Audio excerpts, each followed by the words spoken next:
안녕하세요. 8월 13일 화요일 박진영의 작전타임 시작하겠습니다.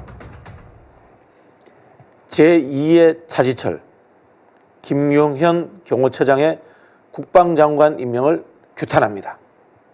여러분 차지철 기억하시죠?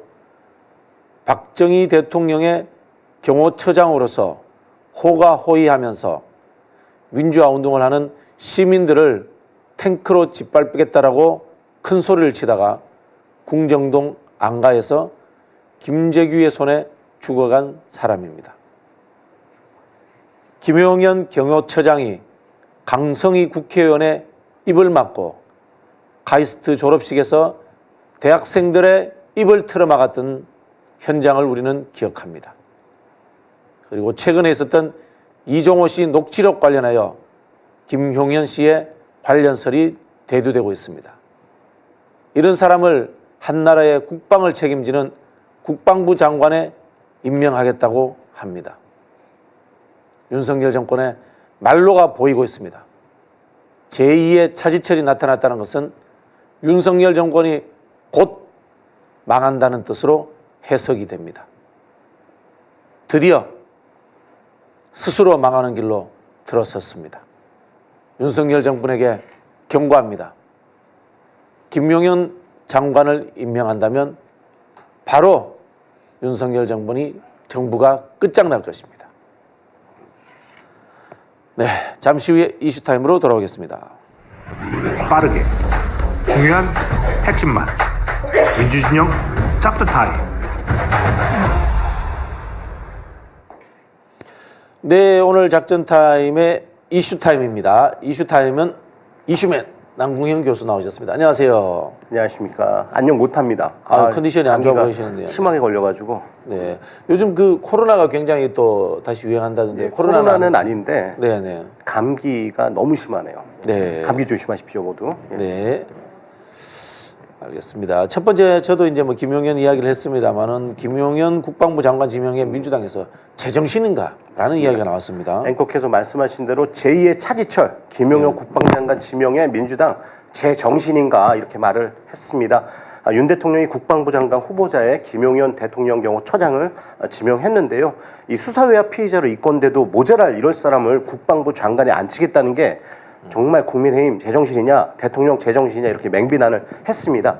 아까 그 앵커께서 얘기한 차지철 얘기 할 만도 한 게 민주당에서 예전에 한번 그 대통령 경호법을 개정해서 본인이 군인 경찰을 직접 지휘하려고 했습니다. 네. 그래서 박정희 대통령을 경호한 차지철을 빗대어서 그런 이야기가 나온 겁니다. 사실은. 근데 우리가 이제 그 신원식 국방장관하고 뭐 앞에서 땡겨주고 끌어주는 관계들 같아요. 신원식 국방장관하고는 641년 후배고 우리 대통령하고는 또 충안고등학교 1년 선배죠. 이렇게 앞에서 끌어주고 뒤에서 도와주는 관계로 인맥으로 맺어진 국방이 돌아가는 거 아닌가 이런 비판이 좀 나오고 있고요. 그리고 지금 저번에 한번 얘기했던 해병대 구명 배우에 이분께서 또 임성근 사단장하고 또 연루되어 있다라는 의혹이 계속 나오고 있습니다. 임성근 사단장과 아주 가까운 사이였죠. 그렇습니다. 네. 저번에 그 김규현 변호사 녹취록에 나온 것처럼 해병대를 쑥파스로 만들어 놓고 지금 있는 사람이 김용현 경호처장이라는 그런 언급들이 나오고 있습니다. 이런 사람을 지금 국방부 장관으로 임명을 하려고 하는데 맹비난이 안 나오겠습니까? 하지만 뭐 윤 대통령 인사 강행하겠죠.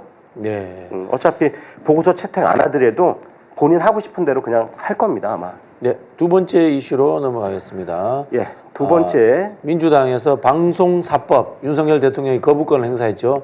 여기에 대해서 공영방송을 장악하겠다는 독재 선언이다라고 비판을 했네요. 네, 또 기습적으로 또 방송사법 거부권을 행사했는데요.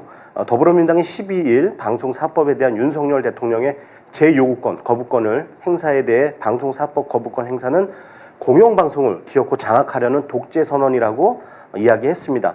습관성 거부권 행사, 거부권 중독을 규탄한다 민주당이 이야기를 했는데요. 벌써 이 거부권 행사가 19번째입니다. 이렇게 발동을 했는데 정말 이게 아마 최다 기록이 아닌가 싶고 방송사법이 7개가 저희 정당이 모여서 찬성을 받아서 통과된 법인데 단칼에 거부를 했다며 어제 민주당이 기자회견을 용산구 대통령실 앞에서 했습니다. 민주주의 파괴자, 헌법 파괴자의 만행을 결코 용납하지 않겠다라는 민주당 당대표 직무대행 박찬대 대표가 지금 직무대행이 이야기를 했는데요. 아마 윤석열 대통령은 국민의힘 빠져 있으면 아마 다 찬성 안 할 겁니다. 뭐 7개 당이 다 모였어도 아마 찬성 안 할 거다. 거부권을 계속 뭐 최다 기록을 세우려고 할 것이다. 이렇게 보여지고 있습니다. 네, 민주주의를 파괴하는 것은 거부권을 통해서 국회의 민의를 부정하는 윤석열 대통령입니다. 박찬대 최고위원이 우리 남궁영 이슈맨하고 좀 닮으셨네요. 보니까 우리 인천 사는 분들의 그런 어떤 좀 그게 있나요? 공통점이? 인상이 좋은 사람들이 많은 사는 네. 인천입니다. 그렇게 생각하고 있습니다. 저도. 네. 자, 세 번째 이슈는 윤석열 대통령이 이명박 대통령 부부와 만났다는 이야기입니다. 참, 네. 저는 이명박 대통령도 속 좋다라는 생각이 드는 게 자기를 감옥에 보낸 사람이잖아요.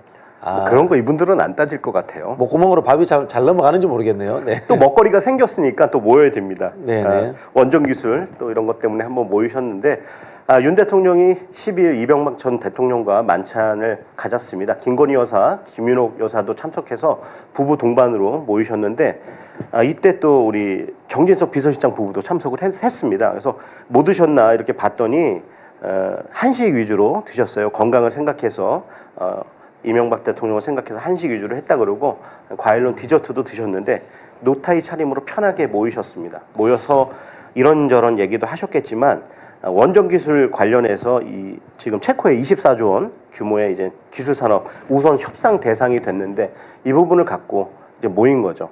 아까 네. 속이 없다 그랬지만 또 뭐가 먹거리가 있으니까들 모여서 밥도 먹고 본인들의 또 먹거리도 국정 운영을 핑계로 또 이야기 나누는 거 아닌가 심히 걱정스럽습니다. 네. 뭐 저기 한우 드시지 말고 후쿠시마 오염수의 절은 일본 화우 드시지 그랬어요. 뭐 두 사람 다 그런 거 좋아하시는 분들 아닌가요? 참 그런 생각이 듭니다. 네. 원전도 좋아하시고. 네. 지금 김건희 여사가 이런 만찬에 나타날 때가 지금 아닌데 참 네. 저는 좀 답답합니다. 답답한 수준을 넘었었죠, 사실. 네. 그래서 아픈 것 같아요, 얘가 요즘. 김건희 병이 드셨나? 신종플루 건희병인가? 네. 좀 한번 학계 보고가 돼 있는지 한번 찾아보겠습니다. 예, 알겠습니다. 다섯 전현희 번째. 의원 이야기를 해보겠습니다. 전현희 의원이 지금 본인이 근무했던 권익국장이 이제 돌아가신 것에 대해서 진상 규명을 촉구하면서 윤석열 정권을 향해서 살인자라고 저격을 하셨습니다. 그러니까 지금 네. 이런 상황인데 만찬 자리 가서 식사하시고 사진 찍는 게 이게 말이 되냐? 제가 아까 그렇게 얘기를 한 건데. 그렇네요. 네. 예. 전현희 의원이 지금 민주당 전당대회에 참석하고 있는 최고위원 후보인데 지금 부패방지국장 직무 대행을 하는 분이죠. 진상규명을 촉구하면서 정권의 살인자 이렇게 얘기하면서 강하게 비판에 나섰습니다. 억울하게 죽은 김 국장의 가족을 위로하고 가족의 명예를 회복시켜줘야 한다고 지금 얘기하고 있는데요. 김건희 특별법에 대한 더 이상 거부권 행사하지 말고 국민들에게 진상을 낱낱이 규명하고 책임을 지겠다고 약속해달라 이렇게 얘기를 했습니다.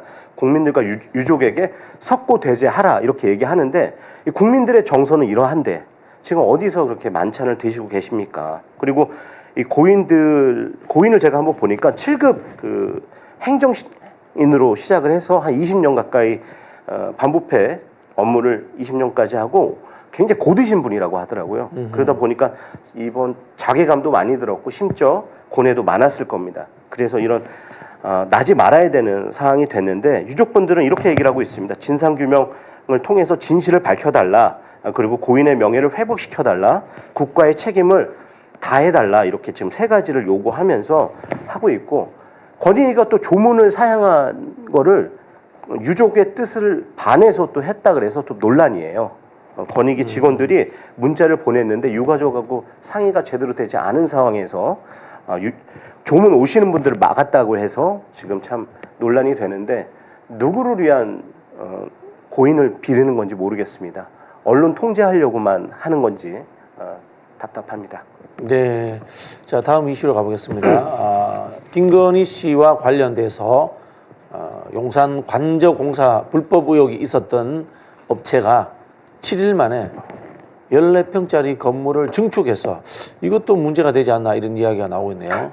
건이 바이러스가 막 곳곳에 있는 것 같아요. 뭐만 해도 김건희가 나옵니다. 지금 관저 리모델링 공사에 수십억 세금이 투입이 되잖아요. 근데 네네. 국가 보안 하나 딱 나오면 그냥 끝납니다. 베일에 가려지는데 어느 업체가 공사를 진행했는지 조달청 자료에도 나오지도 않고 행정안전부 자료에도 나오지 않습니다. 다만 등기부 등본 통해서 주거동 약 2층에 한 14평 가까이 증축된 사실이 파악이 됐습니다.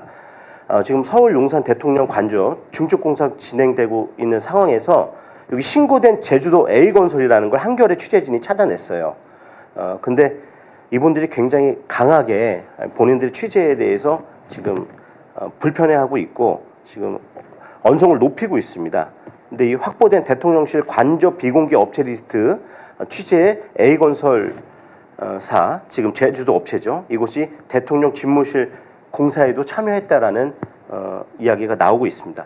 그래서 이게 지금 이 공사 7일 만에 한 것들이라든지 제주도 업체가 이렇게 공사에 참여할 수 있는 건지 전문가, 변호사, 전홍규 변호사한테 물어보니 이렇게 거리가 떨어져 있는 곳에 인건비도 많이 들고 비용이 많이 드는데 굳이 공사업체를 제주도 업체를 했는지 참 이해하기 어렵다 이렇게 얘기를 합니다. 네, 이해하기 어려운 짓들만 하는 사람들이니까요. 이익관계가 있지 않나라고 의심을 하는 거죠. 그렇죠. 저희가.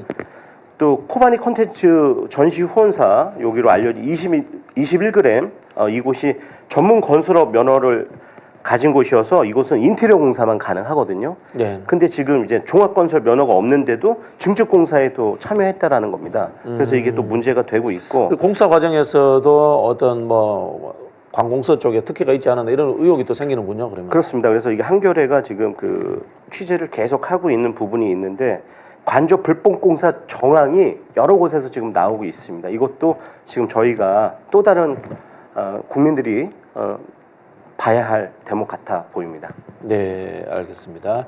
자, 다음 이슈는 민주당 이야기입니다. 민주당이 당원 개정안을 냈는데요. 공청 불복하면 10년간 제재를 추진한다라는 이야기네요. 네. 이게 지금 기존에도 있었는데 민주당이 중앙위원회를 열어서 당원 제84조 선거 부정 및 경선 불복에 대한 제재를 만들었는데 이 경선 불복이 경선 과정에 잡음이 없다면 공천 불복은 경선은 물론이고 공천 과정에서 나오는 각종 불만까지 반영한 것입니다. 예를 들면은 저희가 이제 박용진, 윤영찬, 전해철 같은 분들이 당에 남아서 당에 대해서 공천 과정에 문제가 있다 이렇게 얘기를 하면 제재할 방법이 없었잖아요. 근데 이제 이런 것들을 견제하기 위한 용이라고 얘기하기도 하는데 그건 잘못된 이야기 같은데요. 네. 그 사람들은 불만을 이야기했지 여기에 일부에서 대해서 나오는 얘기입니다. 공천 불복에서 탈당을 한다거나 어떤 극단적인 행위를 한 사람들이 아닙니다. 예. 근데 이제 그거는 이제 제가 보기에는 그 언론에서 갈라치기 하려는 것 같은데요. 그렇습니다. 갈라치기라고 할 수도 있고 그거를 이해식 수석 대변인도 그렇게 얘기를 했습니다. 우리 지난 6월에 이걸 변경한 내용인데 그때 당원 84조를 보니까 경선 불복이라는 단어가 있는데 자구 수정만 한 것이다. 요번에 특별한 내용이 없다. 그때 못했던 단어에 대한 수정이지 다른 뜻은 없다라고 이야기를 그렇게 말씀을 했습니다. 경선 불복은 경선의 불복에서 탈당해서 출마한다거나 하는 경우를 이야기하는 것이지 박용진, 윤영찬, 전해철 의원처럼 경선 탈락 후에 불만을 얘기한다. 그 불만을 이야기하는 사람들을 입틀막 하겠다는 것은 아닙니다. 이건 동아일보가 저는 굉장히 악의적으로 기사를 썼다라고 그렇습니다. 이렇게 그러니까 언론 보도가 지금 나오는 형태가 그렇습니다. 이재명 2기 출범 앞두고 공천 이거를 손보기 위한 작업이다. 이렇게 언론에서 나오기도 하고 이런 비이재명계의 견제용 카드들이 막 나오고 있다. 어차피 이재명 대표가 지금 당대표가 유력한 상황이다 보니까 비판 언론들이 이런 식으로 지금 갈라치기를 하고 있는 부분이 있습니다. 네, 알겠습니다. 자, 마지막 이야기는 주식 이야기인가요? 아니면 이게 전기차 이야기네요. 허허, 전기차가 갑자기 왜 이렇게 됐나요? 인천 사고가 있었잖아요. 그 이유 때문에 지금 전기차가 열흘새 500만 원 떨어졌고 전기차 매물이 지금 현재 쏟아지고 있다고 합니다.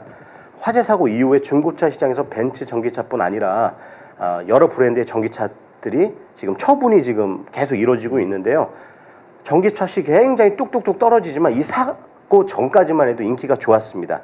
사실 전기차가 충전비도 저렴하고 통행료도 민자도로만 빼고는 할인도 되고 그리고 자동차세도 13만 원만 내면은 됐습니다. 그리고 가정에서 쓰는 모든 전기를 캠핑 같은 데 가서도 다 사용할 수 있기 때문에 남자들의 로망이 되고 있었는데 이게 지금 요번 사건으로 들여다 보니까 안전상의 불안정이 있는 거예요.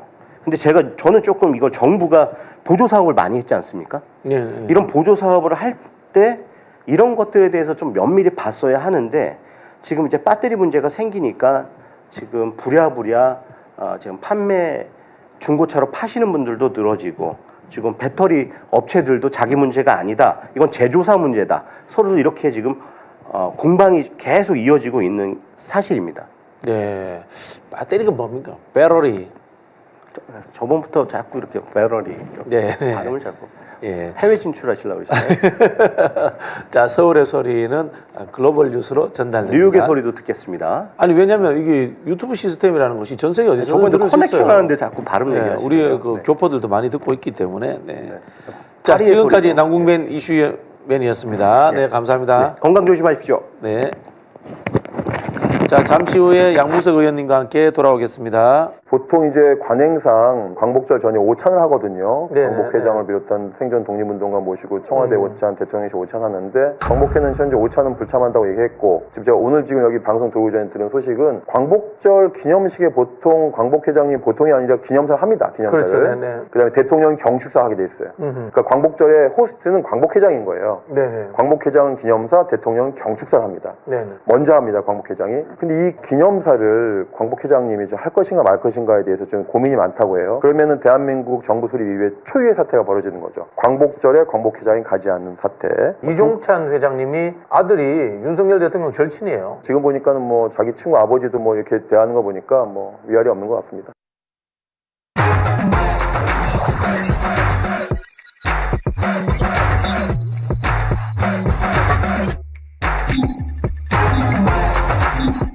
빠르게 중요한 핵심만 균형 잡힌 뉴스 심층 분석 민심 경청 민주진영 짭짤타임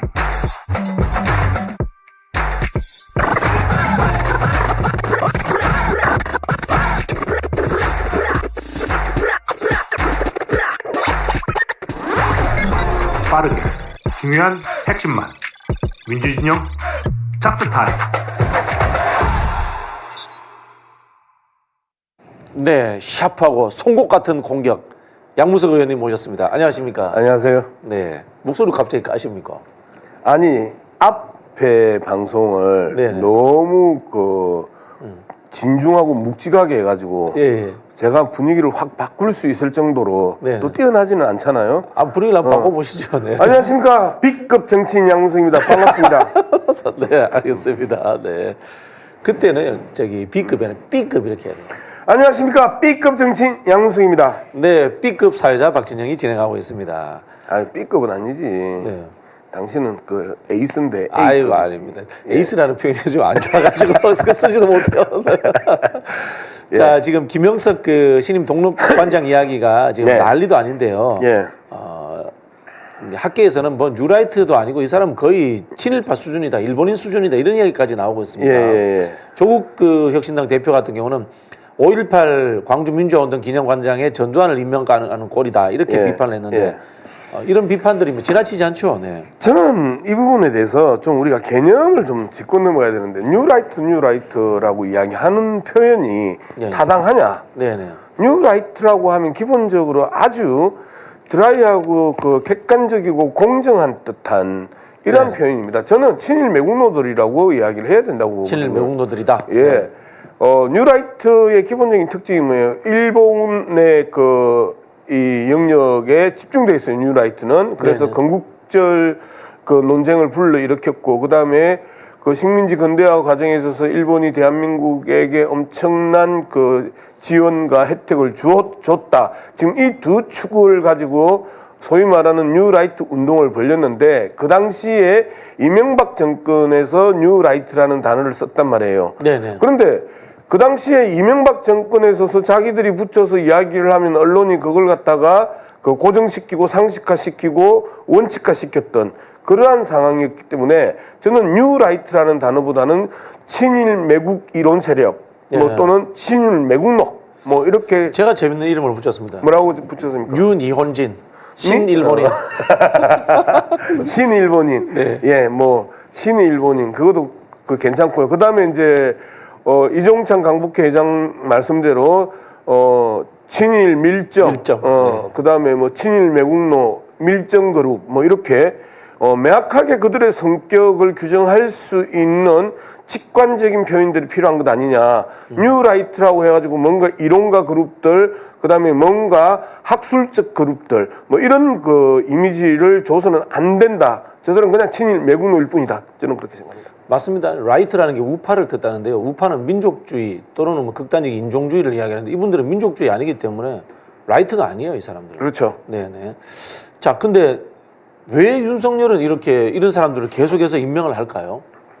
예, 그 재밌는 표현 그 기사가 어제 하나 났었었는데요. 네네. 이종찬 강북회 회장의 아들 이철우 연세대 교수. 아, 윤석열 대통령하고 친구죠. 예, 네. 그리고 아주 친한 친구고 이철우 연세대 교수 때문에 네네.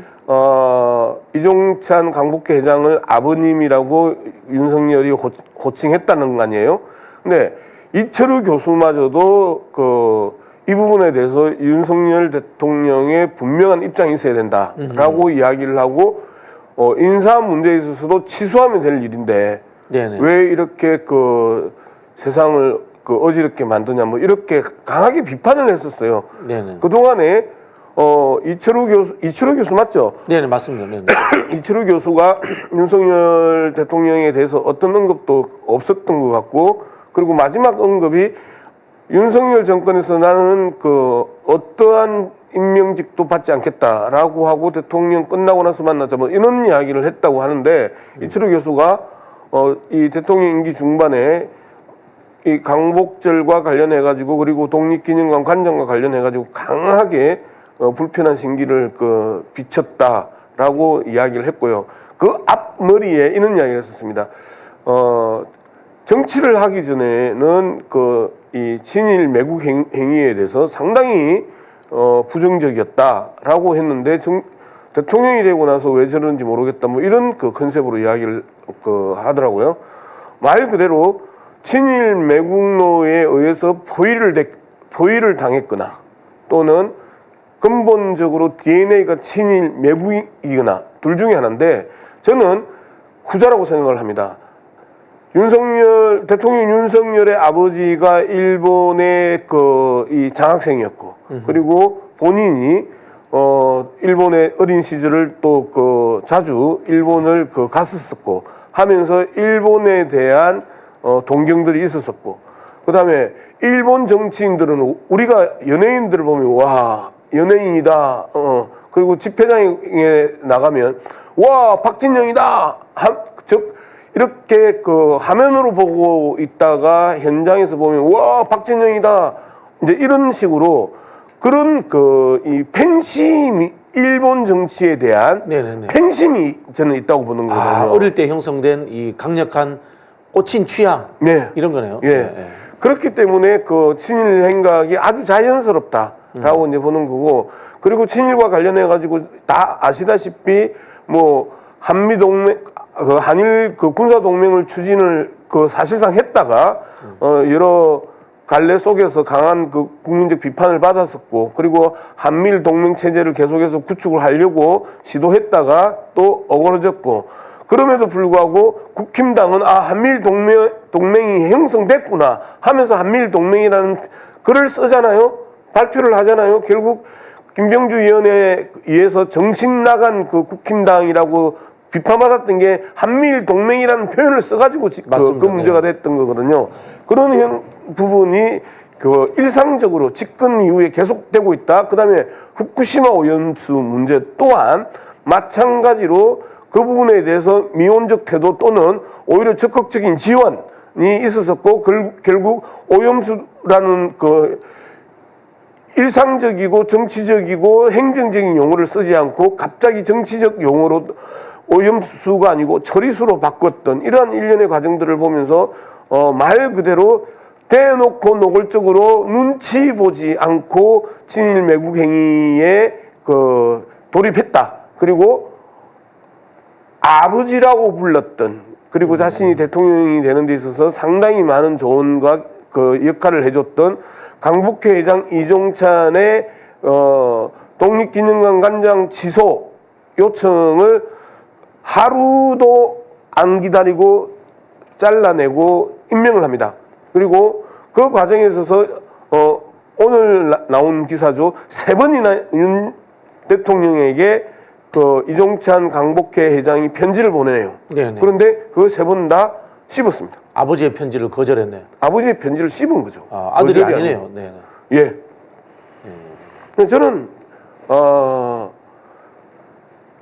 친일 매국에 있어서 그 학술적 영역과 행위적, 이제 학술적 영역은 다 이 소위 말하는 친일 매국노들이 다 장악을 했었잖아요. 지금 상황에서는. 그리고 나서 이제 독립기념관이면 이제 행위와 추념의 문제거든요. 이론적인 문제가 아니거든요.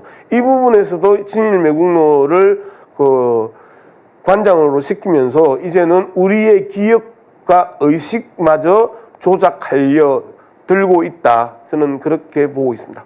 네, 이런 상황에서 김영석 이사장이 독립기념관장 사퇴를 거부하면서 광복회 쪽에다가 끝장 토론하자 이런 제안을 했습니다. 네. 뭐 자기가 무슨 토론할 위치에 있는 사람이 아닌데 네.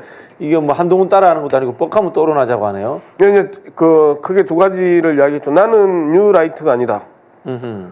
그 부분에서는 저는 동의합니다. 그냥 친일 매국노일 뿐입니다. 네, 뉴라이트도 아깝다. 예. 그리고 친일 매국노로 인명사전에 올라갔던 사람들의 억울한 사람들이 있다. 복권시켜주자. 뭐 이제 네, 이렇게 네. 이야기를 하고 있단 말이에요.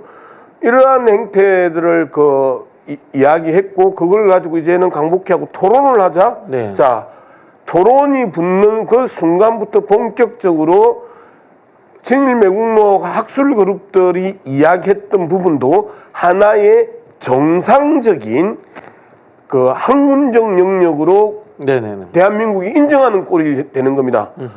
어떻게 쓰레기들, 조폭의 언어를 학술적 공간에 가져와 가지고 그러한 관점으로 상호 토론을 하다 보면 이전 투구가 될 수밖에 없잖아요. 진흙탕 개싸움이 될 수밖에 없어요. 진흙탕 개싸움이 되면 이놈이나 저놈이나 라고 하는 같은 반열에 급을 맞춰주는 이런 형태가 되기 때문에 어디 친일 매국노가 애국주의자들, 민족주의자들한테 그리고 민주주의자들한테 토론을 요구를 합니까? 전형적인 물타기네요, 물타기. 그렇게 볼 수밖에 없네요. 예. 근데 아까 말씀하시기를 윤석열 대통령이 어떻게 보면 이명박 정부와 좀 다른 게 예. 이명박 정부는 이게 뉴라이트라든가 이런 부분들을 좀 전략적으로 이용하려는 측면이 있었는데 윤석열 대통령은 이게 머릿속에 딱 꽂힌 취향 뭐 네. 이런 느낌으로 와닿아요. 예. 그 차이가 있는 것 같죠, 좀. 많이 차이가 나죠. 네, 이명박 정권이나 박근혜 정권은 이 부분을 통해서 보수 결집. 보수 결집의 중요한 정치적 소재로 사용을 했었습니다. 네네. 그런데 윤석열 정권은 정치적 소재이는 정치적 관점이 아니에요. 그냥 자신이 가지고 있는 철학과 소신 또는 이 본성, 네네. 본성에 따른 행정이 돼버린 거예요. 그렇기 때문에 말 그대로 기존의 친일 문제를 가지고 보수 결집과 그다음에 보수 결집 과정에 있어서 조선일보, 네네. 조선일보에 힘을 실어주는 또는 조선일보의 영향력을 확장시키면서 보수 영역에 있어서 정권의 호위병으로 호위무사로 언론을 활용하는 이러한 상호관계가 있었거든요. 언론과 정권의 상호관계 속에서 자연스럽게 거두어들여지는 성과인 보수결집 뭐 이런 목표와 그다음에 의도가 있었는데 윤석열 정권은 말 그대로 DNA가 본성이 친일 매국의 본성이 있기 때문에 여기에 대해서 눈치도 보지 않고 전략 전술 정치적 이득 정치적 고려 국민들의 분노 전혀 관심이 없다라는 겁니다. 네. 나의 길은 내가 간다. 네네. 뭐 어차피 저기 이 뭐라고 합니까? 국정 운영에 관심이 없으니까요. 네. 국가에 망하든 말든.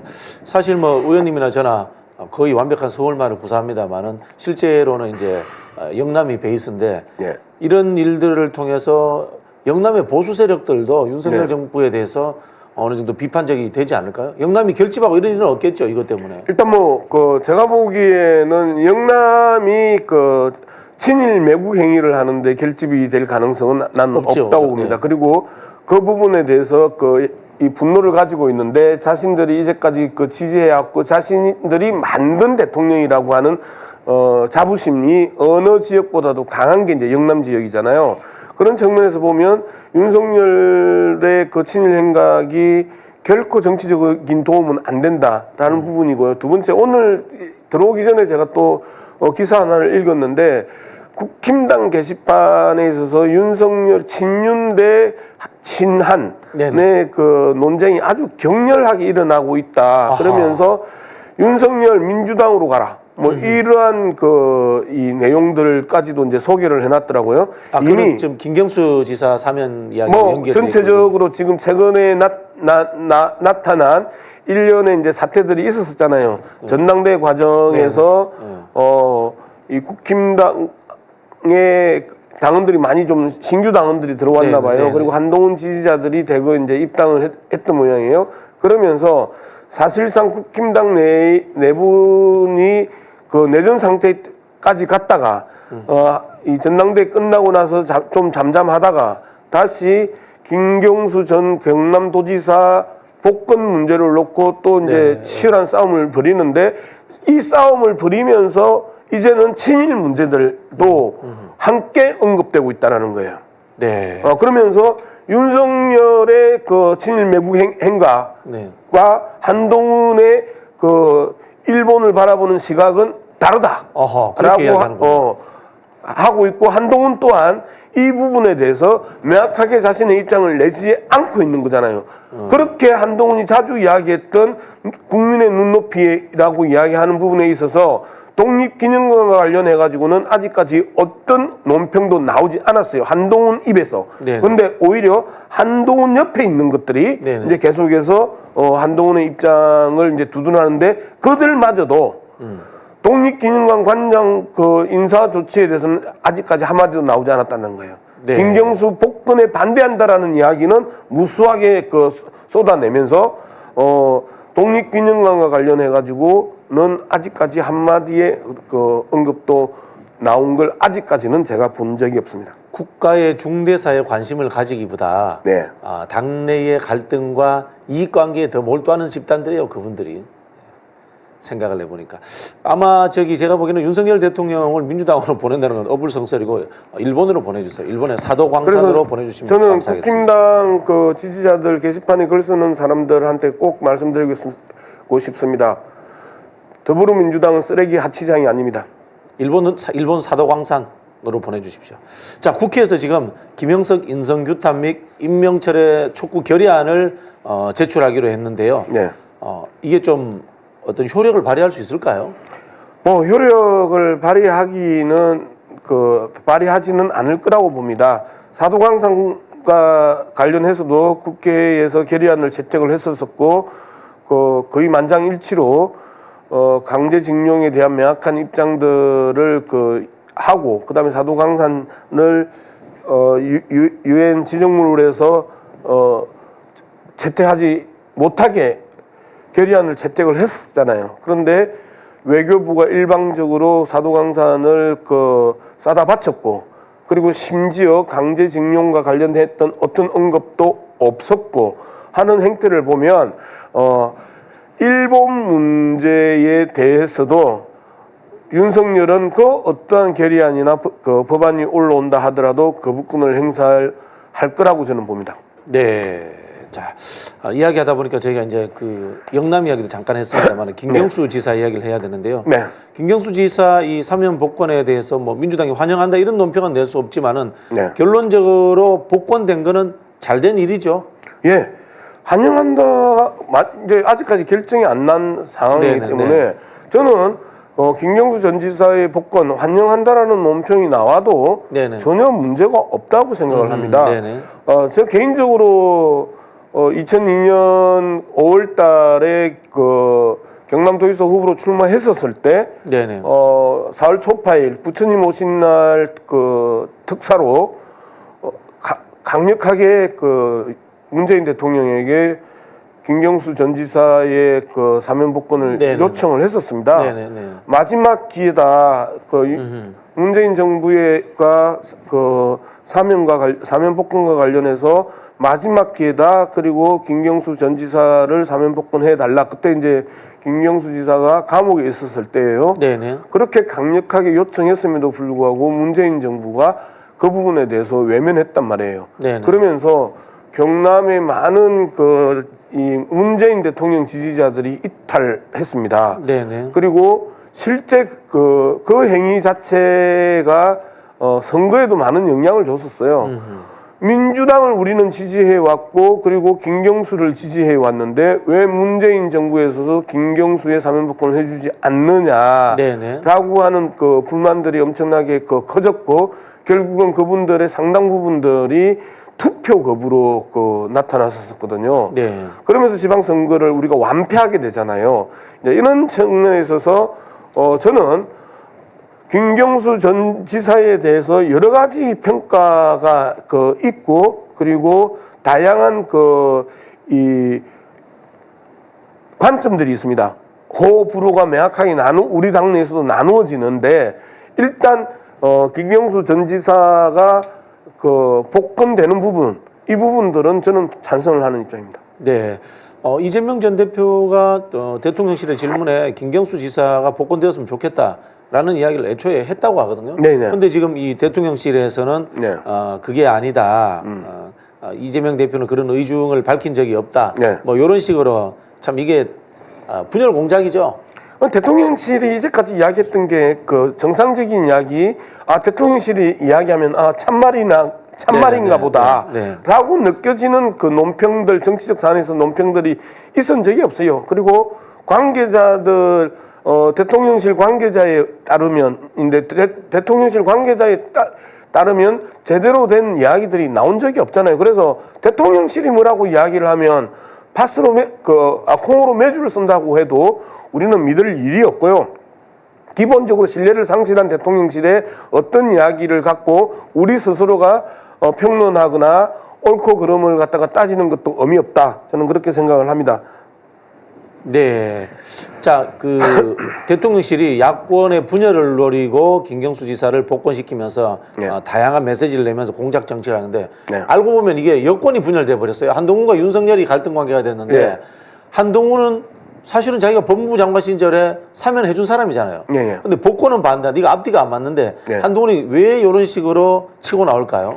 근데 먼저 이제 야권 분열이 네네. 그러면 가능하냐라는 네네네. 부분입니다. 네네. 김경수 전 지사가 돌아와가지고 소위 말하는 친문의 이 핵심이 되고 깃발이 되고 그 다음에 친명의 핵심이 되고 깃발이 되는 이재명과 경쟁할 것이다라고 하는데 현재의 이 당원의 지지도를 보면 그게 가능한 일이냐라는 거예요. 네네.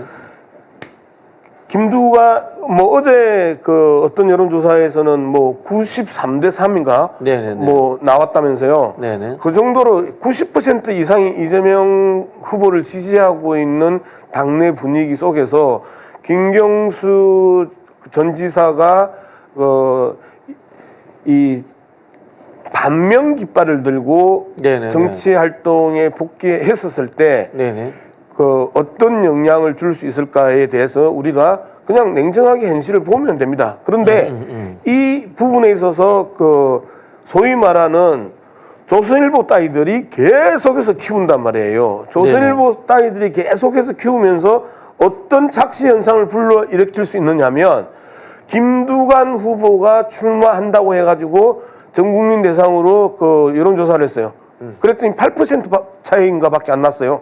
43대 36인가 37. 네네네. 그러면서 김두관 후보가 상당히 고무되었던 네네. 초기 현상이 있었어요. 네. 그럼에도 불구하고 당원들 민주당을 지지하는 사람들의 그 여론조사를 보니까 90대 10이 나왔단 말이에요. 네네. 마찬가지로 김경수 전 지사가 만약에 반명의 기치를 들고 반명 그룹들의 중심이 되고 그 중심으로서 대선 후보 경쟁을 한다 한들 90대 1이라는 90대 10이라는 절대적인 그 지지 영역에 있어서의 차이 때문에 사실상 별 의미 없는 김두관 같은 정도의 지지율 이상을 획득하기 어려울 거다라는 게 기본적으로 현재 그 더불어민주당 정치를 바라보는 일반적인 시각이란 말이에요. 그러면 과연 김경수 전 지사가 그런 그 동키호테 같은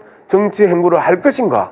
저는 그 부분에 대해서 개인적인 그 김경수 지사의 스타일이라든가 품성, 네. 정치 행보의 방식 이런 부분에서 봤을 때도 어떻게 뭐 적극적으로 나 이재명 반대편을 쓸래?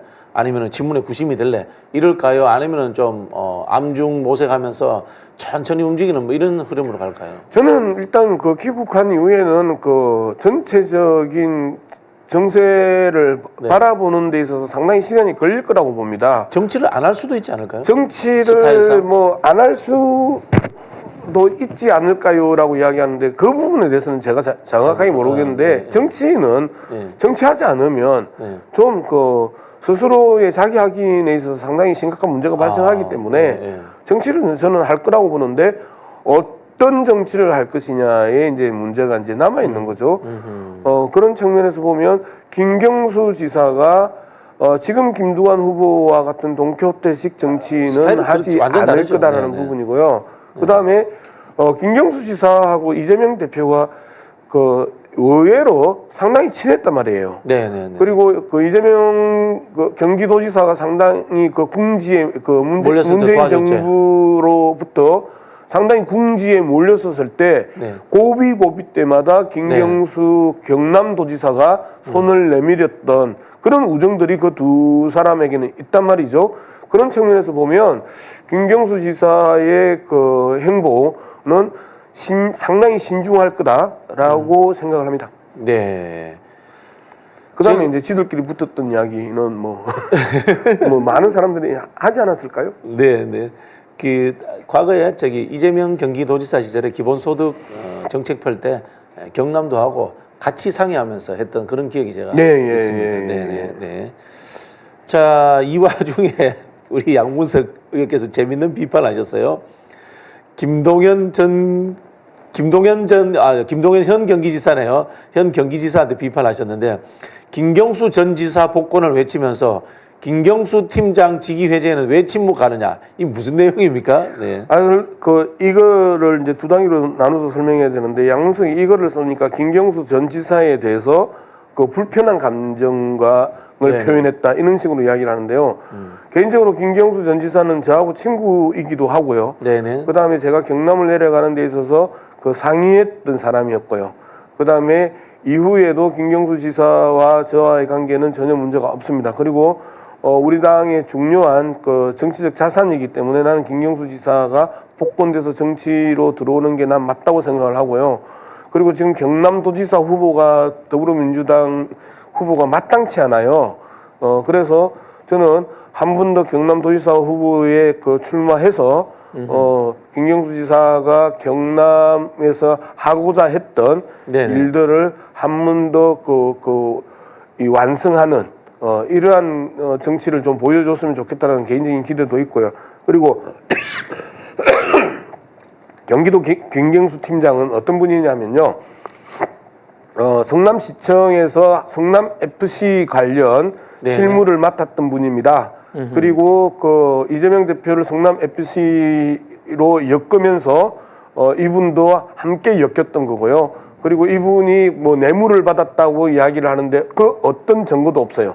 그 수많은 정원 조작을 통해서 전형적으로 이재명 대표를 얽어매듯이 김경수 팀장도 그렇게 엮어서 기소를 했습니다. 그리고 기소 3개월 차에 김동연 지사가 직위 해제를 해버립니다. 그런데 직위 해제는 뭐 할 수는 있어요. 그런데 대부분 그 공무원 세계에서 네, 일차적으로 네, 네. 기소가 되면 잠시 직위 해제했다가 바로 이 복귀를 시키거든요. 네네. 이제 그런데 지금까지 2년이 지난 지금까지도 직위 해제해서 복귀를 시키지 않아요. 자, 이 과정에 있어서 김경수 팀장을 걱정하는 많은 사람들이 단원서 1000여 명이 단원서를 써서 김동연 지사에게 지금 상당히 어렵다. 네네네. 이 가정을 꾸려가는데 어렵다. 지금 그 본봉의 30%밖에 못 받거든요. 네네. 그래서 어렵다. 그리고 이제 막 이렇게 저렇게 그 대출 내고 그 다음에 주위에서 손을 벌렸는데 그 부분에 대해서도 그 김동연 지사가 잘 알아요. 네네. 그리고 심지어 이제 김경수 팀장이 이 현재 상황에서는 다른 직장을 가질 수가 없어요. 직위 해제는 네네, 그렇죠. 어떤 직장 돈벌이를 할 수가 없어요. 네네. 이런 상황에서 월급의 자신의 그 평균 월급의 30%밖에 못 받고 있으니까 얼마나 생활이 어렵겠습니까? 그래서 극단적인 그 시도를 하려고 했다라는 이야기까지 나왔던 그 분이에요. 자, 눈에 보이지 않는 김경수 전 지사에 대한 복권을 그렇게 크게 부르짖으면서 당장 자신이 결정하면 되는 자신의 직원, 네네. 경기도지사가 이재명이 아니잖아요. 경기도지사 네. 김동연이잖아요. 그리고 이재명이 직위 해제 시킨 거 아니잖아요. 네네. 김동연이 시켰잖아요. 그리고 검찰이 수없이 이재명과 김경수를 엮었음에도 불구하고 어떤 증거 하나 나오지 않았잖아요. 어떤 유죄 하나 나오지 않았잖아요. 네네. 그러면 이 상황에 대해서 검찰의 본질을 깨트려 보고 이 부분은 억울할 수도 있겠다. 또는 1차 판결 나올 때까지는 정상적인 활동을 할 수 있고 살 수 그렇죠. 있게 그렇죠. 해줘야 되는 거 아니에요. 그렇죠, 네. 컵라면 끓여준 사람한테 경로를 하는 쇼를 하면서 보이지도 않는 김경수 전 지사에 대해서 복권하라고 외치면서 자기가 직위 해제시켜서 생활고로 굶어 죽을 판에 있는 자신의 직원에 대해서는 외면하는 게 정상적입니까? 네. 자, 우리 정말 분노에 찬 목소리를 들었습니다. 체육회 이야기도 잠깐 해봐야 되겠는데요. 댓글을 제가 하나는 읽어드려야 될 것 같아요. 피어라님, 청원 막고 있다는데 빨리 승인하라. 정당에 대해서 최소한의 이해도 없으시면서 그런 말씀 함부로 하시면요. 제가 봤을 때 허위사실 공표와 명예훼손에 해당될 수 있습니다. 사실관계 확인하지 않고 그런 이 글을 퍼나르시는 분은 본인이 지지하시는 분에게 도움이 안 될 겁니다. 그리고 다시 한번 제가 경고합니다만은 허위사실은 올리시면 안 됩니다. 비판과 비난조차도 할 수 있습니다만은 팩트에 해당되는 부분을 거짓말을 하시면은 법률적인 위험이 따른다는 것을 제가 경고드립니다. 자, 체육회 이야기를 해보겠습니다. 네. 체육회에서는 애초에 올림픽에 금메달 5개, 종합 12위가 목표였다 이렇게 이야기를 해서 했는데 실제로는 결과가 좋았단 말이에요. 네. 이걸 이제 체육회에서는 우리가 잘했어 뭐 이렇게 또 해석하는 경향도 있고 한쪽에서는 체육회가 고의적으로 책임 회피를 위해서 성적이 안 좋은 상황을 대비해서 과도하게 보수적으로 목표치 잡았지 않았냐 이런 이야기하는 쪽도 있거든요. 네. 이기영 대한체육회장이 이를 두고 많은 논란이 있습니다. 민주당 내에서도 이기영 대한체육회 회장에 대해서 우호적인 시각을 가지고 있는 분도 있고 저처럼 부정적인 시각을 가지고 있는 사람이 있습니다. 네네. 그리고 이 양반이 그동안에 정권 때마다 줄타기를 계속해서 해왔었고요. 그렇죠. 그리고 대한불교 조계종의 신도의 전국 신도의 신도의 주왕인가 회장이면서 거기에 대한 자신의 조직적 기반을 가지고 있음을 주위에 많이 과시를 했고 그 다음에 정치권에 대한 인맥에 대해서 상당히 많이 과시를 많이 했다고 해요. 네네. 그러면서 사실상 또 이분도 연임을 시도를 하죠. 자신이 임명한 사람들을 이 정관을 고쳐서 그래서 또 사연임인가요? 사연임을 이제 시도를 합니다. 정몽규 대한축구협회장하고 유사한 한 그 성격을 가지고 있습니다. 그러면서 이번 올림픽을 책임을 이제 졌는데 올림픽 5개에서 금 5개에서 네네. 금 13개는 엄청난 성과예요. 그렇죠. 네네네. 그런데 금 15개에서 13개로 떨어지면 대한체육회가 그 질타받을 수 있죠. 그렇죠. 네. 저는 그 평가가 맞다고 보는 거예요. 자신의 성과를 부풀리고 네네. 더 크게 보이기 위해서 어이없는 금 5개 몬트리올 올림픽 이후에 그렇죠. 최소의 목표치를 네네. 올렸다고 하는 평가가 맞다. 저는 그렇게 생각합니다. 네. 이것도 사실은 국회 불러서 한번 따져봐야 될 일이겠네요. 예, 어제 이기현, 조계원, 민형배, 양문석이 대한축구협회와 관련해 가지고 공청회를 했습니다.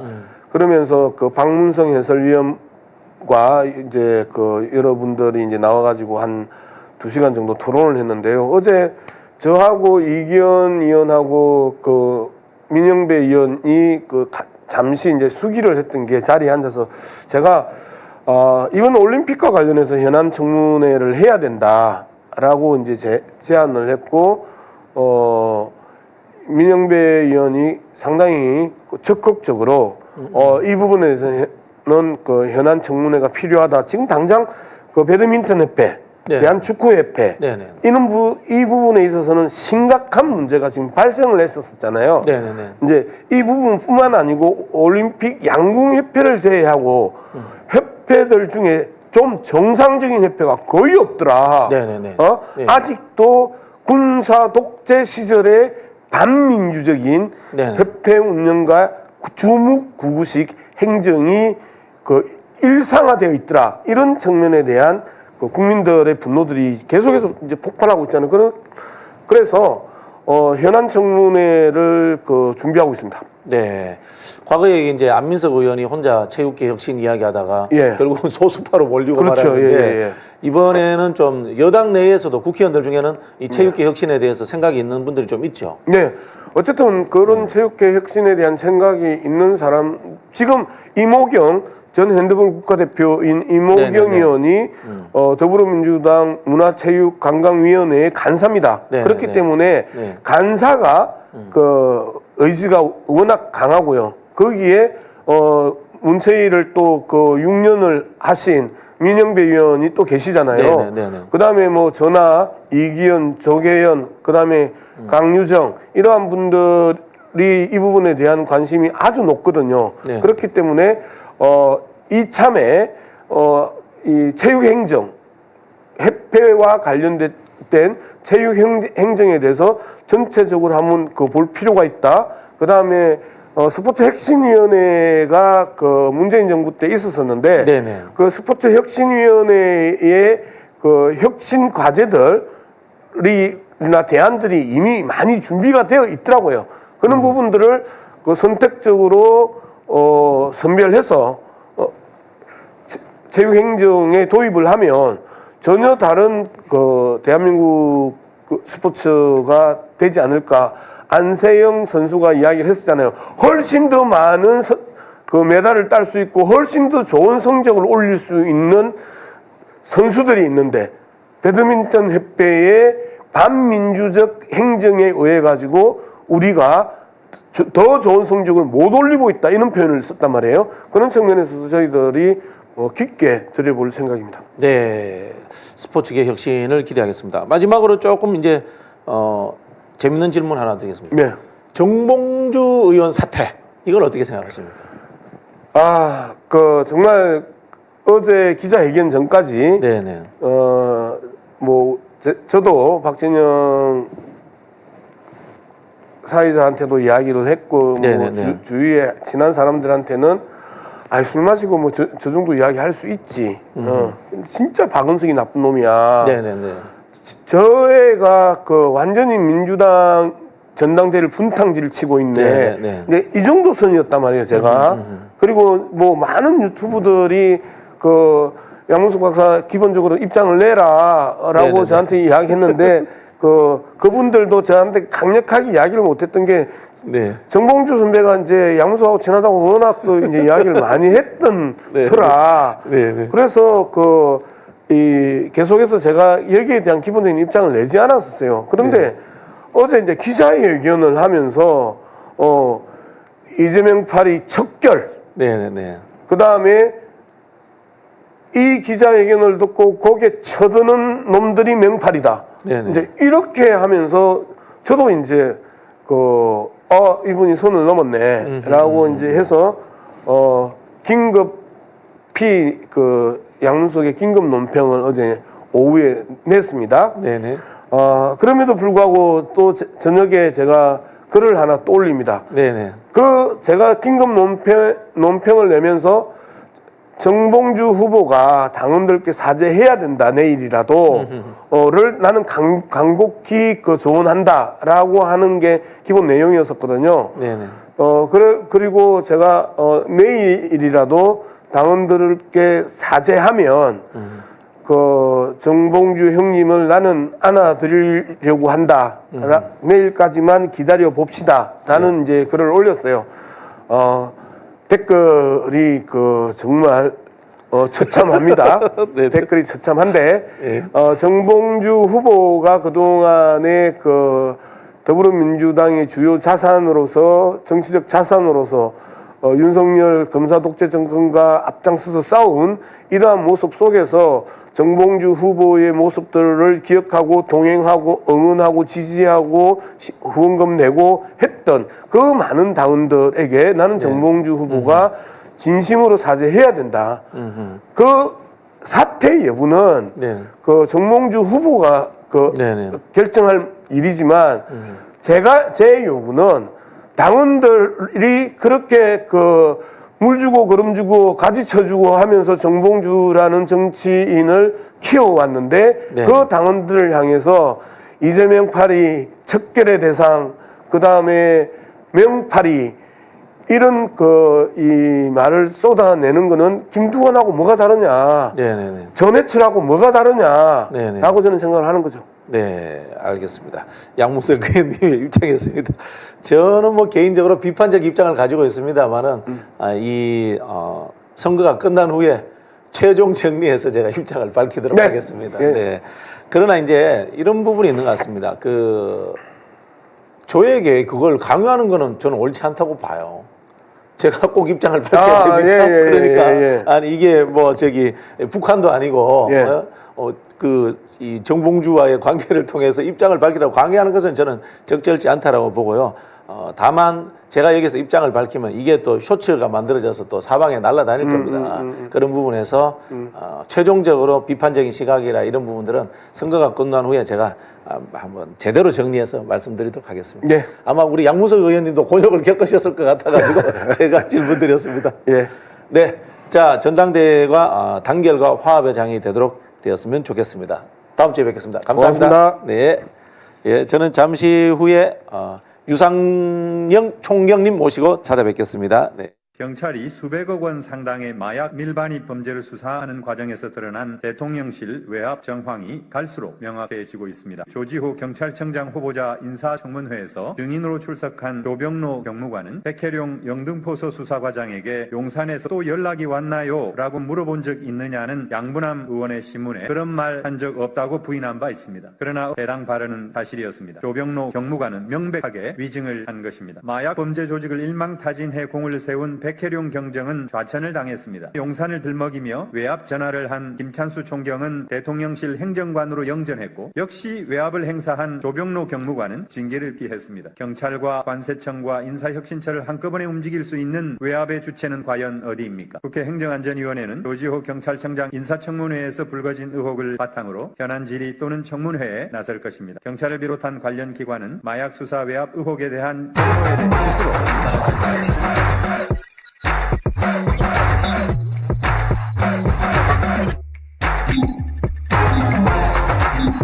빠르게 중요한 핵심만 균형 잡힌 뉴스 심층 분석 민심 경청 민주진영 짭짤타임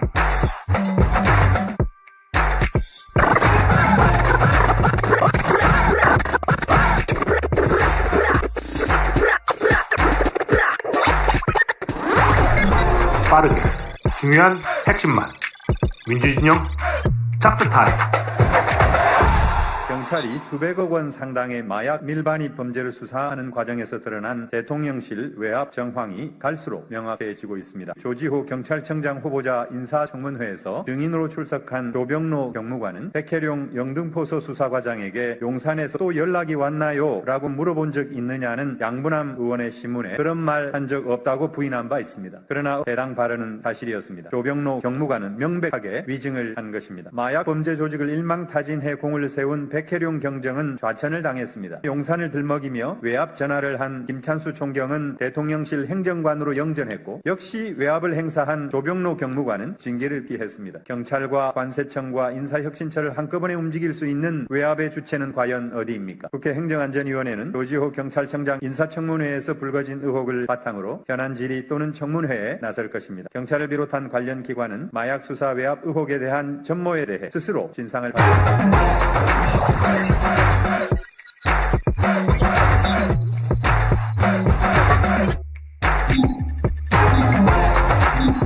빠르게 중요한 핵심만 균형 잡힌 뉴스 심층 분석 민심 경청 민주진영 짭짤타임.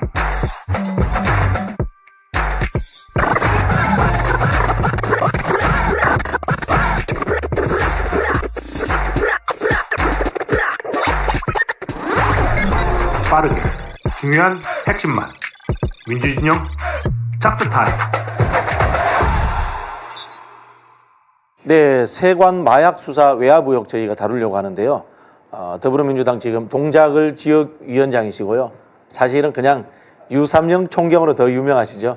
유삼영 총경님 모셨습니다. 안녕하세요. 안녕하세요. 유삼장입니다. 네, 선거 끝나고 좀 쉬셨나요? 모시고 계속해서 지금 달리고 있습니다. 네, 아이고 저희가 뭐 여당이고 이러면은 사실 선거와 관련 없이 국회의원이 안 되더라도 국가적인 일들을 많이 하셔야 될 텐데 빨리 참 여당이 돼가지고 우리 총경님 같은 인재들을 모시고 국정 운영이 좀 잘 되었으면 좋겠다 그런 생각이 듭니다. 네. 네. 자, 이게 경무관이라는 자리부터 한번 설명을 해주시죠. 경무관이면 어느 정도 지위입니까? 총경이지 않습니까? 네네네. 총경 한 칸 위에가 경무관입니다. 아하. 백혜룡 경정은 한 칸 밑이고. 한참 밑이고, 예. 네, 한 칸 밑이고. 네. 그러면은 우리나라에 뭐 한 몇백 명 되는 자리가 아니고. 아니고요. 예. 한 5, 60명? 그러면 뭐 군인으로 치면 이제 뭐 장성 정도. 원스타 좀 되는 자리죠. 원스타 정도 되네요. 네. 그런 분이 이 경정에게 직접 전화해가지고 어떤 뭐 이 상황에 대해서 키우지 말아라든가 이런 이야기를 한다면은 이거 상당히 외압으로 느껴질 수밖에 없겠네요. 그 말을 하는 사람은 외압이 아닐 수가 있고 편하게 하는데 네네네. 그걸 받아들이는 입장에서는 상당한 무게감으로 압력으로 인식될 수가 있죠. 네, 이 경무관 같은 경우는 단순 문이다 이렇게 이야기를 네. 하는데 제가 알기로도 이 경찰 조직 내에 단순 문의조차도 상급자는 못하도록 되어 있는 걸로 그렇게 알고 있거든요. 상급자뿐만이 아니고 수사 라인에서 수사를 지휘를 하지 않는 사람이 수사에 대해서 문의하는 것을 예전에는 이제 청문감사관실을 통해서만 문의를 해라. 네네네. 그리고 경찰이 이제 인간관계가 많으니까 네네네. 궁금한 사람들이 물어보면 어찌할 수가 없으니까 네네. 그 통로를 이제 외압으로 안 느끼게 청문감사관실을 통해서만 이제 문의할 수 있다. 이렇게 이제 문의 통로를 일어나 했다가 네네. 그것도 문제가 된다 해서 예. 모락으로 하지 말게 해놨습니다. 네, 예를 들자면 이런 거네요. 대통령이 뭐 말단 과장한테 전화해서 내가 외압을 행사하는 것은 아닌데 내 이야기 좀 들어봐 이거네요, 그죠? 느낌은. 네. 예. 여기 또 재밌는 게 세관 소속 그러니까 국장들하고 직원들이 백정정을 찾아왔다. 이것도 좀 이해가 안 됩니다. 이렇게 이게 가능합니까 이게? 이제 그런 의혹을 받으니까 세관 입장에서는 이제 조직적인 위기 사항이라고 보고 이제 총체적으로 네네네. 접근을 한 것 같습니다. 그 말레이시아의 이제 이 마약 관련 조직원들입니다. 이 사람들 이야기가 세관 직원들이 보안 검색들을 통과하도록 도왔다. 세관 직원들이 택시 타는 안내도 도와줬다. 이거 어떻게 받아들여야 됩니까? 이런 일이 이게 가능합니까? 이 범죄 한쪽은 범죄자고 한쪽은 이걸 단속해야 되는 사람들인데. 네. 상상을 초월하는 그런 상황이기 때문에 그거는 정확하게 제가 이제 수사를 좀 오래 해서 네네. 수사적인 마인드에서 이 상황을 접근을 하면 네네. 그러니까 그 마약범들은 세관이 그 협조를 했고 네네. 공범이다. 네네. 이런 의혹을 제기하고 관세청에서는 그럴 리가 없다. 네네. 그럼 간단한 거예요. 그 CCTV 등 해갖고 관련 자료를 공개를 빨리 해야죠. 그럴 때는. 어허, 네네. 근데 그 공개를 더디하고 이렇게 휴대폰을 초기화하는 등 시간을 끌고 이렇게 해서 초기화된 걸 제출을 하고 하는 방법으로 수사를 시원하게 못하면 네네. 그 의혹이 남을 거 아니에요. 네네네. 제가 관세청장이라면 적극적으로 경찰하고 합동으로 신속하게 해서 지금 말도 안 되는 이야기인데 확인해봐라. 증거가 여기 있다. CCTV도 보고 핸드폰도 보여주고 다 보여줘야죠. 네네. 이런 상황에서 수사하는 경찰이 이제 수사가 압수영장이 이제 지체가 되고 반려가 됐다가 한참 있다가 이제 발부가 되고 하는 식으로 그 수사가 원활하지 않으니까 지금 의혹이 해소가 안 되는 거죠. 네. 좀 국가적으로 이건 문제라고 봅니다. 자, 우리가 이제 마약범 또는 뭐 영화 이런 상식적으로 한번 생각을 해보겠습니다. 제가 국제 마약범죄 조직인데 마약을 2천억어치를 어디 뭐 배 밑에 숨겨서 오는 것도 아니고 배 밑에 숨겨. 죄송합니다. 그런 사람도 있다고 하더라고요. 뭐 저기 항문에 집어넣어서 뭐 이런 경우도 있다고 하대요. 뭐 그런데 이거를 세관에 들고 마약 들고 와서 이렇게 통과시키는 이런 경우가 이게 설정 자체 가능합니까 이게? 실제로 없는 건 아닌데 네네네. 마약 사범 수사를 해서 적발되는 사례가 국제 우편으로 오기도 하고 네네. 또 어디에 그 세관을 통과하지 안 하는 배 컨테이너로 오기도 하지만 네네. 실제적으로 몸에 이제 휴대를 하고 오는 경우가 네. 있는데 그 비율은 네네. 그 휴대하면 들킬 확률이 높기 때문에 네네. 그렇게 적발되는 비율은 상대적으로 낮죠. 네네. 그런데 이 백주 대낮에 이렇게 24kg 전체는 74kg지만 네네네. 24kg를 6명이 있으니까 분담을 해서 4kg씩 들고 왔다는 거 아니에요. 네네. 그거는 어느 정도 확신이 안 잡힌다는 확신이 있을 때 하는 거죠. 음흠. 그 액수가 상당한 액수거든요. 네네네. 적발이 되면 뭐 처벌받는 사람은 처벌받지만 네네. 경제적으로 엄청난 손실이기 때문에 네네. 안 들킬 확률이 있는 쪽으로 밀수를 하지 네네. 대놓고 이렇게 오지는 않을 거예요. 네. 그래서 의혹이 있는 상태이기 때문에 세관 입장에서는 그런 의혹이 있으면 적극적으로 해명을 하고 빨리 신속하게 그렇죠, 해명을 그렇죠. 해야지 네, 예. 이렇게 이 보도만 말아줘라 아니면 직원을 이렇게 보호하는 입장에서 그럴 리가 없다는 이야기만 하면 안 되는 거죠. 네.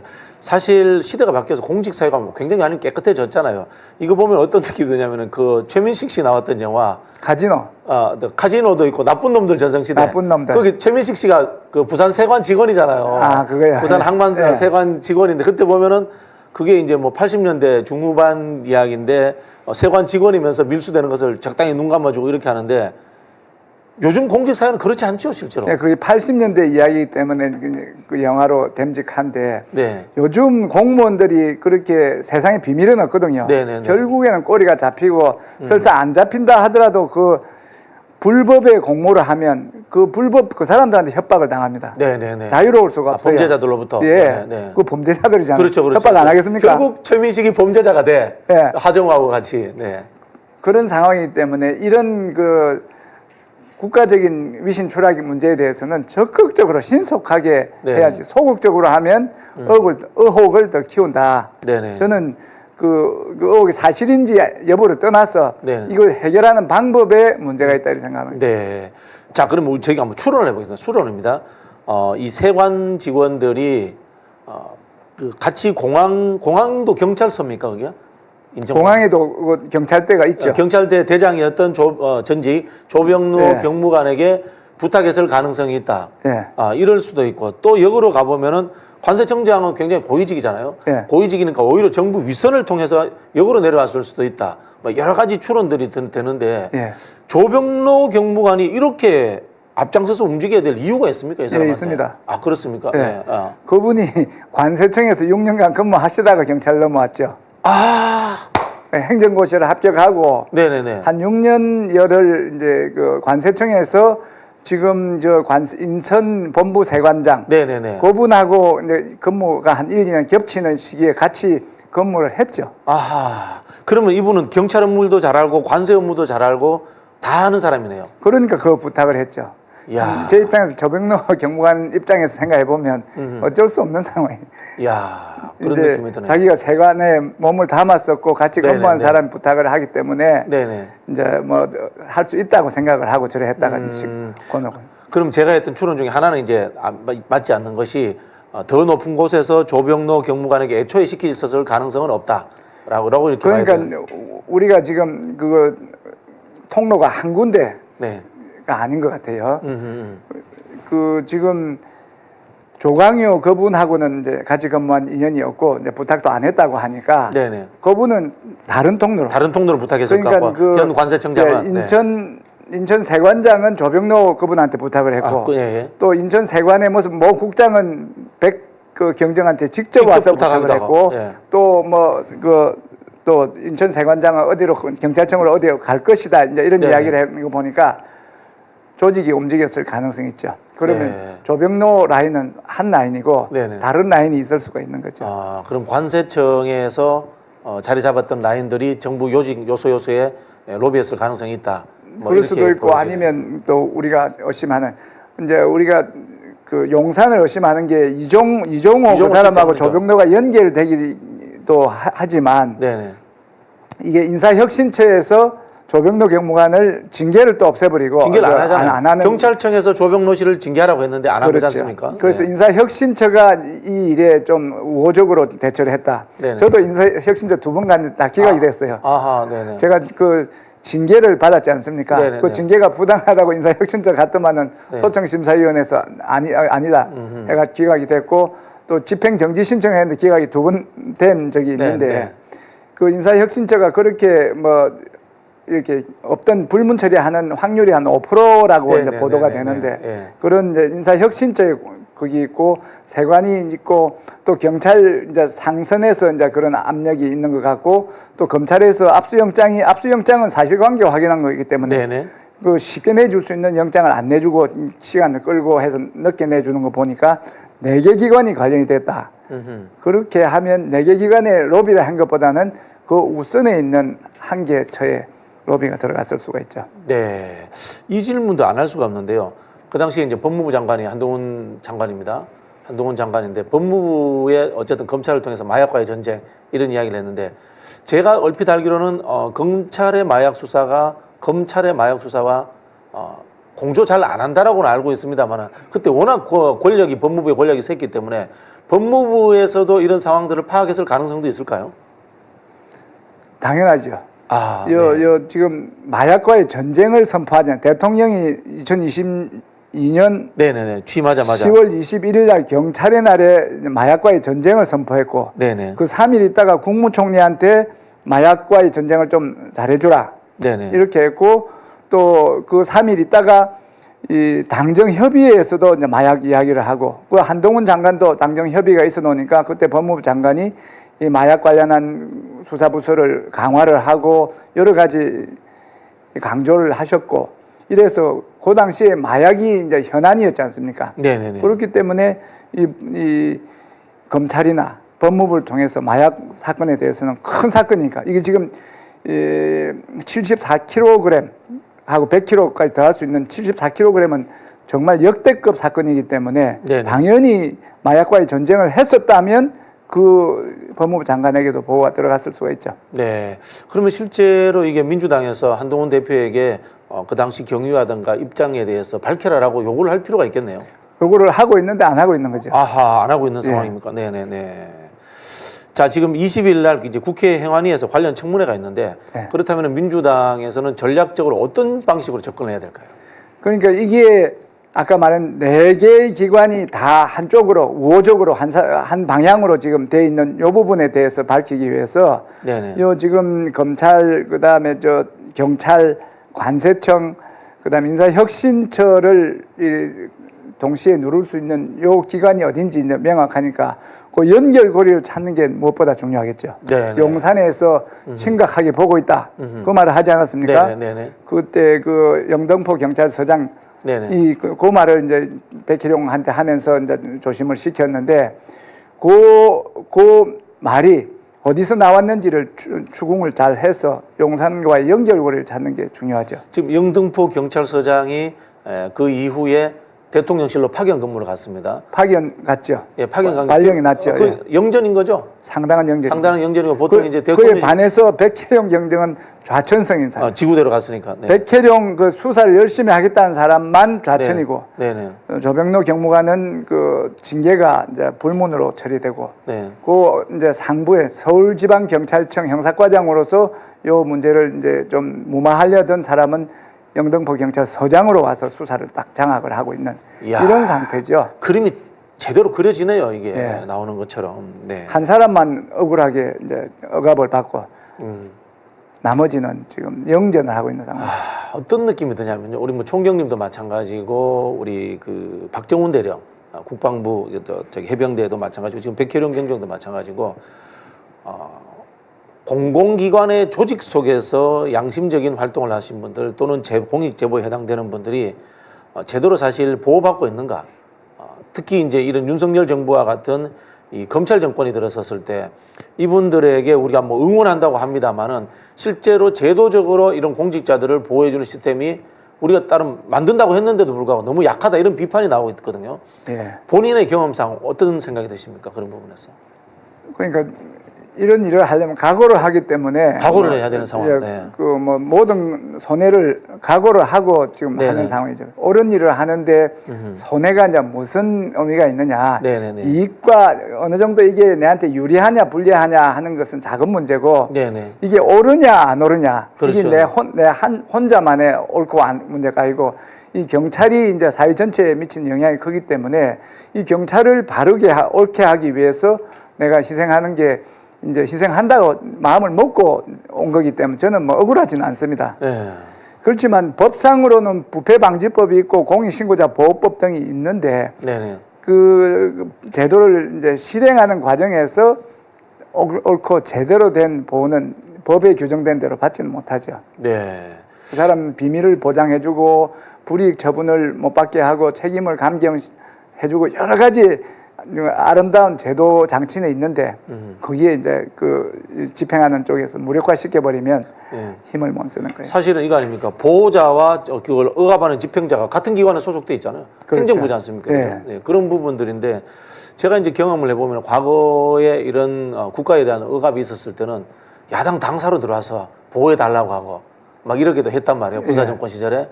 근데 그런 시대에는 저희가 이제 거칠게 저항하던 시절이니까 야당이 그런 일들을 다 품어줬습니다. 네. 근데 지금 사실 조금 우리 야당의 역할이 아쉬운 점이 있거든요. 야당이 지금 잘하고 있고 국민 언론 잘하고 있어서 네. 박정훈 대령도 그렇고 백혜룡 경정도 그렇고 이 보호를 받는 거예요. 네네. 그 예전 같으면 박정훈 대령은 군사 재판에 이렇게 가서 그렇죠, 그렇죠, 구금이 그렇죠. 되거나 뭐 네. 이래야 되는데 법적으로 이제 보호를 받고 그 야당이나 국민들의 관심으로 이제 그렇게 눈치를 보고 못 하고 있고 백혜룡 경정도 마찬가지로 좌천 인사만 이제 낼 수 있을 정도지 더 이상의 네네네. 이 보복이나 불이익은 못 주기 때문에 네네. 어느 정도는 지금 보호는 받고 있는데 네네. 완전하지는 않죠. 제가 이제 그 박정훈 대령 쪽에 물어봤어요. 어떤 보호가 제일 좋은 보호냐 그러니까 국민들 앞에 자신이 있어야 된다. 그래야지 이 권력이 자기를 공격하지 못한다는 이야기야. 그 결국 뭐냐면 국회에 자주 나오는 것이 제일 보호받는 방법이에요. 맞습니다. 네네. 저도 국회에 가봤고 네네. 국회에서 이래 해봤는데 네네. 이 지금 이 두 분들은 언론에 지금 못 나서고 있는 거예요. 네네네. 언론에 나섰다는 이유로 징계를 주니까. 그렇죠. 네. 근데 국회에 불러서 언론에 자연스럽게 노출되는 거는 어떻게 막을 수가 없잖아요. 예, 네. 예. 그래서 이제 제가 말씀드리는 게 그 공직자 생활하죠. 저도 사실은 무슨 일을 했냐면 제가 문재인 정부 그 인수위격인 국정기획연에서 이 파트 담당자였습니다. 예. 경찰 담당자였고 그 공무원들의 저항권 이런 걸 제가 담당했었거든요. 예. 그래서 느끼는 게 이 뭐 권익이라든가 또는 부패 방지, 공익 제보자 이런 문제들을 국회에서 기관을 만들어서 제도적으로 사실 이 압박하는 권력이라는 것은 행정부가 주로 압박을 하지 않습니까? 맞습니다. 국회는 상권 분립에 의해서 다른 기관이니까 국회 산하 기관을 만들어서 보호하는 제도를 만들면 어떨까라는 생각이 갑자기 제가 좀 들었어요. 네.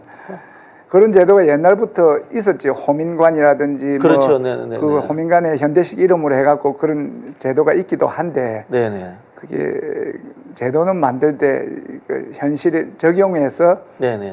원활히 작동하지 않는다. 네네. 그래서 하는 사람은 자기가 이제 그 백혈용 경쟁도 녹취해 보면 자기 옷벗을 각오를 하고 있다. 네네네. 이 박정훈 대령도 마찬가지로 큰 각오를 하고 나오는 거예요. 야, 그러니까 이거 개인의 어떻게 하면은 그 생활의 이 파산을 담보 잡혀가지고 정의로운 일을 해야 되는 상황이지 않습니까? 그러니까 대부분 이제 그 개인적인 생활이나 자기가 가진 것을 잃지 않으려고 못하는 네네네, 이야기인데 네. 이렇게 이제 용감한 분들은 모든 걸 던지고 더 큰 가치를 위해서 나오는 거죠. 정의로운 사람이 잘 살고 행복한 사회가 돼야 되는데 정의로운 사람이 이렇게 핍박받아야 되는 사회가 된다는 게 과연 맞느냐라는 생각인 거죠. 저는 박정훈 대령 사건도 그렇고 이번 사건도 그렇고 잘못된 사람을 처벌해야 되는 그것만 덮어주면 되는데 네네. 그 잘못된 사람을 처벌하려는 똑바른 사람에 대해서 불이익을 주는 이거는 정말 벌받을 일이다. 나중에 무슨 감당을 하시려고 그러는지 진짜 궁금합니다. 멀쩡한 사람을 왜 이렇게 불이익을 주느냐 이거죠. 네. 자, 알겠습니다. 저기 백혈용 경쟁입니다. 응원 릴레이가 있는데 지금 어쨌든 경찰 출신으로서 이 어떤 태도로서 우리 국민들이 이분을 응원하고 저 계속 사진 해야 하나 될까요? 좀 보여주세요. 사진 한번 보여주십시오. 네네. 우리 그 경찰 내부망에 보면 아하. 저렇게 글씨를 크게 보면 백혜룡 전 서울경찰청 영등포 경찰서 형사과장님을 힘차게 응원합니다. 자기 실명과 사진을 딱 걸어서 이야, 대단하시네. 릴레이로 이렇게 내부적인 격려 응원을 하고 있어요. 네. 맞습니다. 이 내부망에 이제 지지하는 글 저런 이 퍼포먼스 등을 통해서 혼자가 아니다, 외롭지 않다. 네네네. 이렇게 격려를 하고 있습니다. 네. 자, 마지막으로 우리 뭐 민주당 차원에서라든가 또는 국민들이 어떤 식으로 이 사건을 보면서 응원하고 또 우리 총경님도 여기에 대해서 관심을 가지고 계시니까 관심 지켜보는 것이 그분을 지키는 관심을 이거 꺼버리면 이제 네네. 조직 내에서 완전히 막 네네. 공격을 받으니까 네네. 우리가 스포트라이트를 켜놓고 네네. 그 사람을 지켜보고 언론에서 보도를 해주고 관심을 네네. 가져주시면 네네. 이 권력의 힘이 괴롭히지는 못할 거예요. 네네. 계속해서 국민적인 관심을 필요하고 우리 민주당에서도 지속적인 관심을 표하고 그래서 이번에 청문회 네네. 8월 20날 청문회를 하는 거예요. 네. 그 국회에서 청문회가 있습니다만은 저기 현역 의원은 아니시니까 참여를 못 하시는데 예. 예, 국회의원이 아니지만 당 차원의 뭐 진상 규명이라든가 이런 부분들은 가능한가요? 예, 가능할 수 있죠. 네. 그래서 당 차원에서 이제 그런 이제 조직이 꾸려진다 하면 저도 역할을 할 수 있으면 참여하실 하겠습니다. 생각이고. 네. 네네. 혹시 당 차원에서 전직 경찰이라든가 또는 뭐 국정원 또는 뭐 이 검찰 수사관 이런 분들끼리 모여서 어떤 지금 이 윤석열 정부가 하는 행태에 대해서 비슷한 업무를 했으니까 더 잘 알 수 있지 않습니까? 예. 이런 그 뭐 TF 형태나 해서 대응하고 이런 건 어떨까요? 당 차원에서 이제 검찰 독재 대책위원회는 있는데 네네네. 다른 이제 권력기관의 문제에 대한 대책위원회는 아직까지 없는데 그 말씀하신 건 좋은 아이디어라고 한번 생각합니다. 제안 한번 해보십시오. 예. 네, 위원장님께서. 네. 예, 그래 네. 하겠습니다. 네, 자 위원장님 감사드리고요. 그래도 또 시청자 여러분께 짧은 인사 말씀 좀 해주십시오. 네. 예, 안녕하십니까. 유삼영입니다. 최근 이제 제가 지역구 활동을 좀 더 열심히 하기 위해서 그리고 생업도 있고 해서 지역구 동작구 내 유삼영 복덕방을 개업을 했습니다. 그래서 주민들과 함께 소통하면서 또 여러 가지 할 수 있는 활동을 하니까 애정과 관심을 좀 보여주시길 바랍니다. 네. 감사합니다. 예, 이제까지 유삼영 총경님이셨습니다. 제가 이제 아버님이 경찰 출신이시고 아, 그러세요? 저희 아버님도 뭐 경호회도 하시고 이랬는데 아, 경찰 가족이십니다. 예. 어릴 때 제가 저기 시골 지서에서 자랐습니다. 네. 아이고, 반갑습니다. 앞서 한번. 자, 우리 유상영 총경님께도 큰 박수 부탁드리겠습니다. 이것으로 마치겠습니다. 감사합니다. 감사합니다. 아유, 고생하셨습니다.